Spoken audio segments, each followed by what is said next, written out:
Hi friends, welcome back to another episode of Generation Films. My name is Alan, and here on this channel we believe in a unified humanity, which is why we started the Humanity First movement before Andrew Yang did, but after some charity organization got that name first and copyrighted it. And while sometimes we get carried away with planning the destruction of alien species and other enemies of humanity, at the center of our movement is a desire for the human race to survive and continue to spread across our own solar system and eventually the galaxy.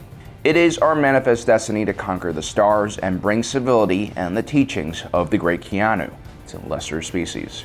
Our movement is about strength and acceptance of only humans and ultimately unity. But the reality of Earth today is far removed from this idea of humanity first. It's hard enough to find human unity in our nation, let alone unity amongst the many great nations of Earth.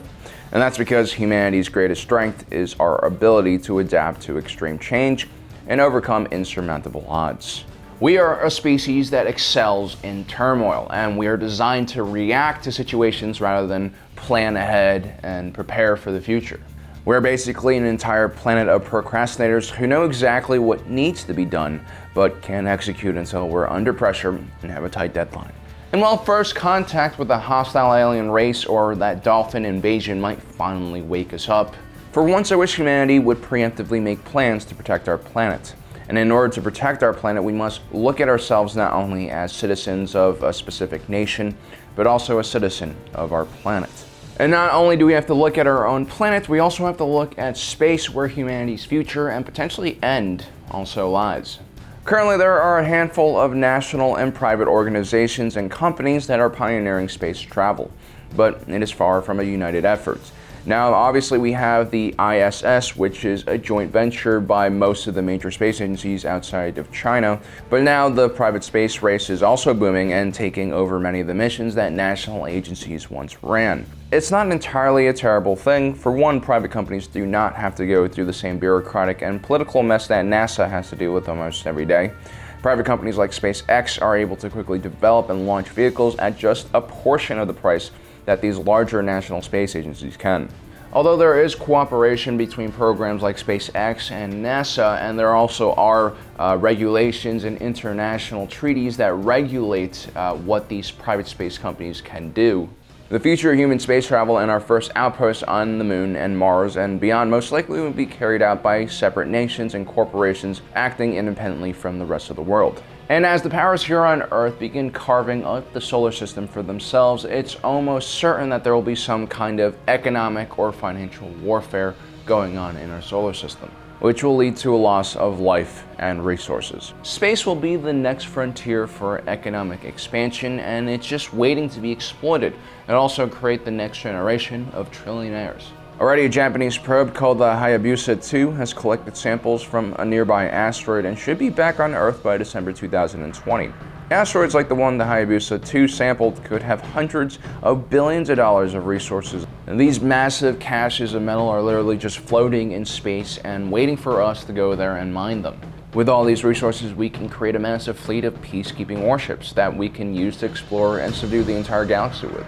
But what keeps humanity ripping itself apart and fragmenting into several different factions? How do we prevent a shooting war on the Moon between China and the United States, or an invasion of Mars by upset freelance asteroid belt miners? Well, first we need to establish a unified human regulatory and security apparatus that can not only keep Earth safe from external threats, but also mediate the private and national groups trying to compete against each other as well. And at the same time, this organization would need to serve as a symbol for human unity. And one of the models that I'm deeply in favor of is the one from Endor's game, the International Fleet, and more importantly, Battle School.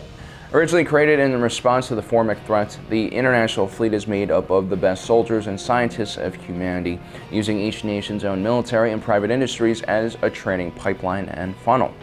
The International Fleet is similar to other sci-fi organizations like the United Nations Space Command from Halo or the more fascist Terran Federation. But what made the International Fleet special was the creation of Battle School. Orbiting Earth in the fifth Lagrange point, the Battle School was a 350-meter in diameter space station that trained the future leaders of the International Fleet and also humanity. The idea for Battle School came from some of the greatest scientific and strategic minds in human history.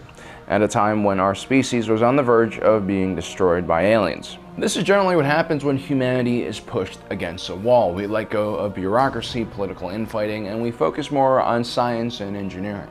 And so Battle School was created with an engineer's mindset, devoid of emotion and probably morality as well, instead focusing on the best results humanly possible.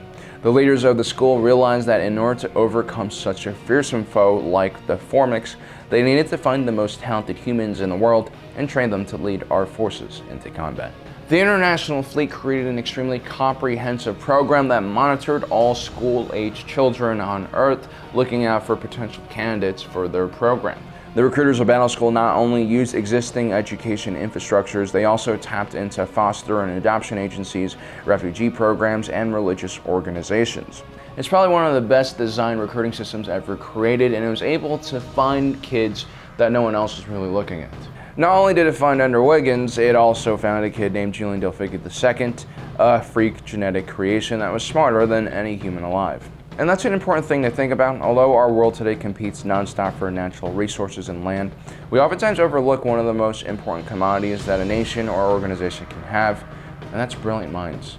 Not all people are created equally. There are always going to be outliers. These are going to be great thinkers, inventors, heroic leaders of humanity. This is actually, in my opinion, America's hidden secret. We have plenty of resources and space and a pretty good constitution, but we also have the largest immigrant population on the planet, roughly around 47 million people. We also accept the most refugees and immigrants on an annual basis. The higher living standards and economic freedoms enjoyed by Americans attract some of the most talented and skilled individuals in the world, which gives us almost an unfair advantage when it comes to recruiting people. It's like having the first pick of the NFL draft, but every year for several centuries in a row. If you go to a lot of developing countries right now in the world, they're suffering from what's known as brain drain, where their most talented citizens are leaving for places like the United States. What the International Fleet is doing here is very similar to what America has been doing for generations, and that's finding these smart individuals and giving them an opportunity to grow to their fullest potential. But instead of serving just one country, they serve all of humanity. And unlike the politically bloated, bureaucratic mess that is the United Nations, the International Fleet again was created with a sense of urgency because of the Formic threat, and therefore was far more efficient at its job. And the individuals who staff the International Fleet think in terms of planets and species rather than nations and races.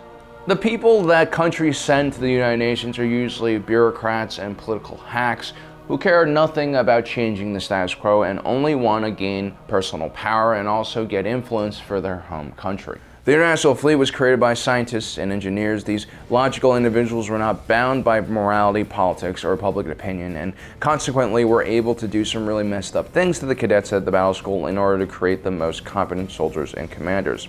Along with soaking up the best minds on Earth, the International Fleet also has a massive space force, which gives the organization some real firepower to work with. After the destruction of the Formic homeworld, the International Fleet withdrew from Earth politics and focused on maintaining peace in the rest of the galaxy and solar system. And while humanity evolved back to its old ways of tribalism once the buggers disappeared, the members of the International Fleet maintained their more enlightened view of humanity as a united people. Battle School was put under the jurisdiction of the Ministry of Colonization. Instead of focusing on warfare now, the newly transitioned Fleet School focused on creating the best colonists, administrators, and leaders for humanity's great expansion into the beyond. Because if humanity has learned one thing from the Formic invasion, it's that we can't really place all of our hopes and dreams on just one planet. In order to truly survive, we need to expand beyond our own solar system and colonize other worlds. Battle School laid down the proper foundation to help humanity step in the right direction. First, it was able to identify the smartest and brightest individuals amongst us, and these individuals were then selected to lead humanity into this transition into becoming an interstellar race.